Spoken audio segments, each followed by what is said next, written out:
Hi all, Hipper here. So today we are taking out the Yamato, and I am using Kondo on my Yamato, and I'm using Megatron and Revo. So Megatron gives me a bit of extra range, because I give up range with the Kondo build here, because I'm focusing on reload with this build here. But if you have Megatron on, you can claw some of that lost range back, which is of course a good idea. I don't tend to go for mega range builds on my battleships because I like to be relatively close to the action, so it's much easier to support your team that way. So on the ship I have aiming systems in the first slot, and then I have propulsion mod in the second slot, and then I have the concealment system, and then I have the improved reload, of course, because this is a reload build first and foremost. And I always pick the spotter plane, always. That improved shell grouping of 10%, it's great. So we got 17.2 kilometers range and a reload time of only 22 seconds. That's pretty nasty, and really 17 kilometers is more than you need. I could probably actually take Megatron off this build here and put the new Pan-Asian commander on for an even faster reload. So this is the dreaded Shards B spawn. As you can see, I don't reverse. So many people say, oh, it's okay to reverse in the battleship, especially at Shards B, and I keep saying no, it's not okay. You have to get into cover, yes, and that's what I'm doing here. I'm getting into a position where I can only take, nasty shells from one side, which would be my left side. And in my opinion, that is a much better play than starting to reverse right off the bat on this map here. I mean, that is just giving up the B cap completely. And the B cap is so important on this map here. And in this position here, you're still able to fire at the enemy. But they really need to be right in the center of the map to be able to return fire. And you're still far enough away so you won't get, like death struck by a destroyer. That destroyer has to come all the way around, which is unlikely this early in the battle. And I am still close enough to actually support the cap and cap if necessary. I'm not 18 kilometers away, see, I'm actually only 12 kilometers away. And that's why I don't really go for range builds. So we get a very nice citadel on that guy there. He was a little bit slow getting out of the way. So that's what I usually do in the beginning. To sit and look for broadsides, but I don't do it from 18 or 20 kilometers away, because I just don't think battleships are much use at those distances. You can't hit anything, and if you're shooting at anything other than a battleship, it's very easy to dodge shells at that distance. So I like to stay less than 16 kilometers and probably more around 14, 13 kilometers from the enemy in this build here. And with a 22-second reload, you can really dish out some damage if the enemies show you some nice broadsides, which they are doing here. We are about 2 minutes into the game. I'm already at nearly 70,000 damage. Yeah, I much prefer reload over range on my Yamato, especially after the concealment module was made available, because that means I can get even closer in this ship here. And you see my concealment is 13 kilometers, which is pretty good for such a huge fat battleship. So yeah, I really enjoy this build here, and I use it a lot. So here we got another nice citadel on this Conqueror here. We pretty much took him out by ourselves. I think I got 2 citadels on him earlier. So that's him done for. And if you look, that Yamato there, he's at 18 kilometers, and he's hiding behind an island, kind of limiting himself. So yeah, that's, well, less than ideal, I think. So now I don't really have any targets right now. So instead, I'm going to switch my focus to the C cap over here. And again, I'm staying very, very close to B in case I need to actually do something in there, like cap or whatever. And this Edinburgh here is blissfully unaware of me targeting him. And it's like a problem with the new spawns on this map here. Like cruisers are having a really hard time because they're getting hit from pretty much all 3 spawns if you're not careful. And if you are careful, then you usually have to give up the cap that you spawn at, because if you head in there like I did earlier with the old spawns, then yeah, you get into problems. And here I make a mistake. I'm so used to having Ingenious on my builds that I don't think this guy is actually aiming at me, but of course he is, because I'm broadside. So I'm a bit lucky here, I don't take a lot of damage, because that could have been nasty. And yeah, it's just a mistake from all those years playing primarily cruisers, where I always have Ingenious. And the only way to get Ingenious on a battleship is to put a cruiser commander on it.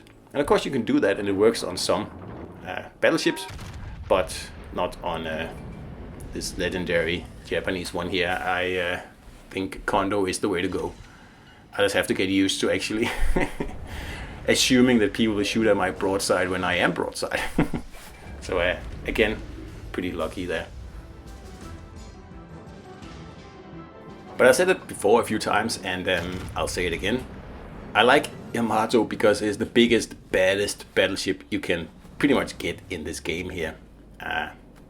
You can overmatch anything, including other Yamatos. So yeah, it's just the ultimate battleship, and I know it has a weak spot under the B turret that you have to be aware of. But as long as you just you know, do your best to keep that spot safe, this is a powerful ship. And he got a very nasty citadel, that guy there. So this B cap here is actually starting to be a little bit like not so dangerous to head into, and I'm trying to slowly gauge if there's still a destroyer here or not. It's a little bit hard to figure out, but I end up determining that there's probably no destroyer here. So let's move in and start putting some pressure on this hipper here. And that's, if you look at that Yamato, they're still out on the horizon. That's just why I don't think like staying out there and shooting does anything, because even I, in my big fat battleship here, I'm able to dodge most of the shells from that distance, and like, he's not doing anything out there. And what usually happens, well actually what always happens, is when the battleships sit all the way out there, they're going to lose all the ships that are actually trying to do something, you know, with purpose in the middle of the map, like capping. And once they lose 1 or 2 ships in their spawn, then the battleship is just sitting there, and yeah, it's just fair game for AC spammers and destroyers, and usually just ends up with the battleship panicking and then moving in towards the middle of the map to, yeah, well, just to get pummeled basically. So yeah, yes, I mean sometimes yes, it is good to reverse in your battleship, and if you are like completely outnumbered later on in the battle, yeah, sure, it makes sense to bow tank your way out of trouble. But doing it right from the beginning, it's just something that I totally disagree with. You are a tanky ship, and it's such a bad situation here. I really have a kill shot on this Shimakaze here, but then he drops off detection right before I can get him.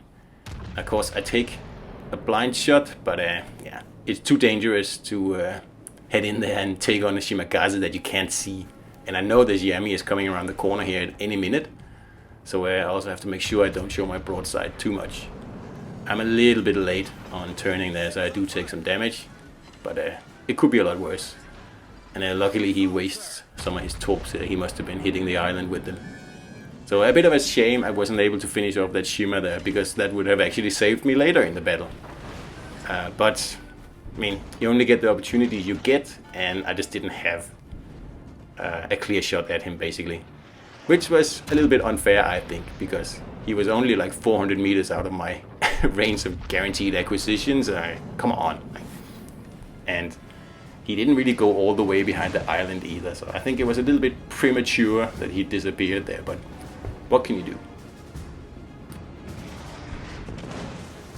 So I have to give up the B cap here. I cannot like take on a Shimagaze by myself unless I'm able to surprise him, and like you saw before, I wasted that opportunity. Well, I didn't waste it, but it just didn't play out in, well, to my advantage. So now I just really want to get rid of this Yamato here so I can move in towards the A cap instead. And an okay shot there, but I was hoping to Citadel him out of the game there. But got a high caliber instead. So I'm just looking, I'm starting to get way out of position here because I'm scared of this Shima, and like the carrier isn't spotting it or anything. So really all I can do is run away, and then when I get the chance turn around and do something more useful again. And this is, of course, I'm not actually reversing or bow tanking here. I'm just more like kiting, like very, very slow kiting in a battleship. But there's room for that in the game, of course, just not right off the bat when you don't even know what you're facing. And I know some people have different opinions on that, and there finally I got him. Some people say it's okay to reverse in battleships. I am of the complete opposite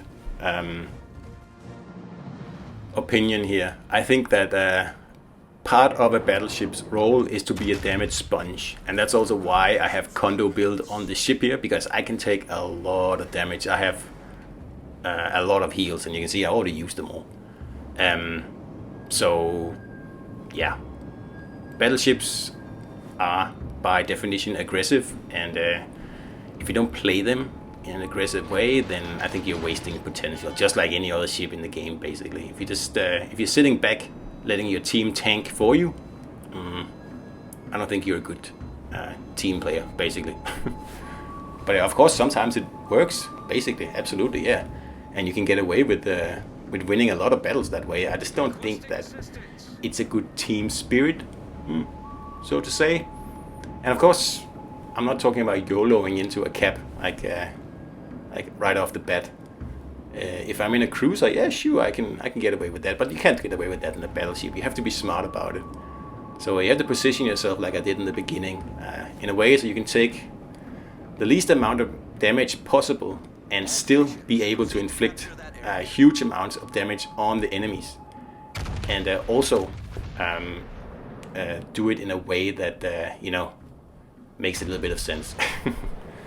So I think this hipper here has been watching my channel, because this is pretty much the roles reversed. Usually I'm the hipper and some other dude is the Yamato, and I'm the one dodging shells from, you know, here on and forever.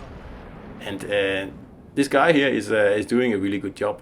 I'm not really getting in any nasty hits on him, because he's quite good at dodging, which is unfortunate, because I can tell that all he's doing is trying to get within torp range of me, which is exactly what I would do in the same situation here. And you can see how he's also angling his ship when he knows that I'm reloaded. So this is no beginner, this guy here. He does take a very nice hit there, and I don't know why I didn't finish him off there. I was kind of banking on that. And yeah, of course now he's almost within torp range, so it's time to, you know, do a Hail Mary basically, because I cannot allow him to get any closer than that. So I have to use this island here to my advantage. And again, I don't get anything from that salvo there, and I know how frustrating that is, because like I said, usually I am the hipper, and I live and breathe for those fights there where the battleship pretty much wastes all the gigantic salvos and get nothing to show for it, and the hipper just, you know, like casually walks up and torps him. And I'm sure that's what this guy here is planning to do, and that's why I am turning like a madman here, because I know exactly what he's up to, and I'm out turning my turret, which is a problem, but I cannot stop turning.